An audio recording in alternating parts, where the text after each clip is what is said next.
ভারতে শেখ হাসিনার দিন কাটছে গৃহবন্দী। ভারতে যেখানে শেখ হাসিনা অবস্থান করছেন সে বাড়ির বাইরে যাওয়ার কোনো অনুমতি নেই তার।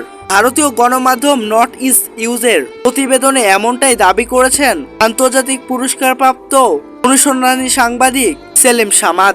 সেই প্রতিবেদনে জানা গিয়েছে বাংলাদেশের সাবেক প্রধানমন্ত্রী শেখ হাসিনা ভারতের দিল্লির খুব কাছেই প্রায় সামরিক ঘাঁটিতে অবস্থান করছেন, কিন্তু বাড়ি থেকে বের হওয়ার কোনো অনুমতি নেই তার। এমনকি কারোর সাথেও করতে পারছে না কোনো রকম যোগাযোগ। একরকম গৃহবন্দী অবস্থানে আছেন তিনি। সেই প্রতিবেদনে আরো বলা হয়, সামরিক ঘাঁটিতে থাকা সেই বাড়ির কাছাকাছি একটি সুপার শপ রয়েছে। হাঁটার দূরত্বে সেই সুপার শপটিও যেতে পারছে না দীর্ঘ সময় ধরে বাংলাদেশের প্রধানমন্ত্রীর দায়িত্ব পালন করা শেখ হাসিনা। শেখ হাসিনা ভারতের যে বিমান ঘাঁটিতে আছেন এটি দিল্লি থেকে খুব একটা বেশি দূরে নয়। শেখ হাসিনার বাইরে যাওয়ার বা কারোর সাথে দেখা করার কোনো অনুমতি নেই। এই বিষয়টি প্রতিবেদনে আরো তুলে ধরেছেন সাংবাদিক সেলিম সামাদ।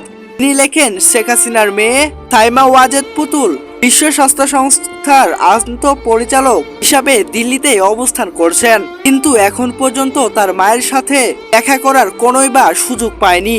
যদিও প্রধানমন্ত্রী শেখ হাসিনা 1 মাস ধরেই দিল্লিতে অবস্থান করছেন।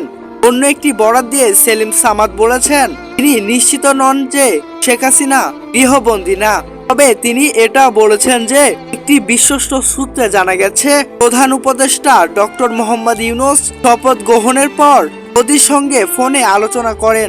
এই ঘটনার পরে হাসিনার সব যোগাযোগ বন্ধ করে দেওয়া অর্থাৎ সরিয়ে দেওয়া হয়েছে। এরপর থেকে কারোর সাথেও যোগাযোগ করতে পারছে না বাংলাদেশের সাবেক প্রধানমন্ত্রী শেখ হাসিনা। এদিকে শেখ হাসিনার ছেলে সজীব ওয়াজেদ জয় চেয়েছিলেন দিল্লিতে গিয়ে মায়ের সাথে দেখা করতে, কিন্তু দিল্লির পক্ষ থেকে জয়কে সেখানে যেতে নিষিদ্ধ করা হয়েছে। শেখ হাসিনা দিল্লিতে অবস্থান করছেন এটা এমন কোনো কথা শুনতে শোনা যায়নি হাসিনা পুত্রকে। যদিও তিনি সামাজিক যোগাযোগ মাধ্যমে প্রায় দিনে ভিডিওগুলো প্রকাশ করে চলেছেন। শেখ হাসিনার সঙ্গে তার ছোট বোন শেখ রেহেনাও আছে একই বাসাতে। আরও কারোর সাথে কোনো যোগাযোগের সুযোগ নেই।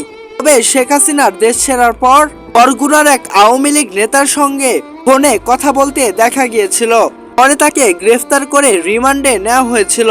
সেই ঘটনার পরপরই উল্লেখ্য, গত 5 আগস্ট ছাত্র জনতার টোপের মুখে পড়ে পদত্যাগ করে ভারতে আশ্রয় নিতে বাধ্য হয় বাংলাদেশের প্রধানমন্ত্রীর পদে থাকা শেখ হাসিনা। আর যুক্তরাষ্ট্রে যাওয়ার কথা থাকলেও এখানে আশ্রয় মেলেনি বাংলাদেশের প্রধানমন্ত্রীর। এদিকে বাংলাদেশ যদি শেখ হাসিনাকে ফেরত চায় সেক্ষেত্রে ভারত এখন কি করবে সেটা এবার দেখার বিষয়।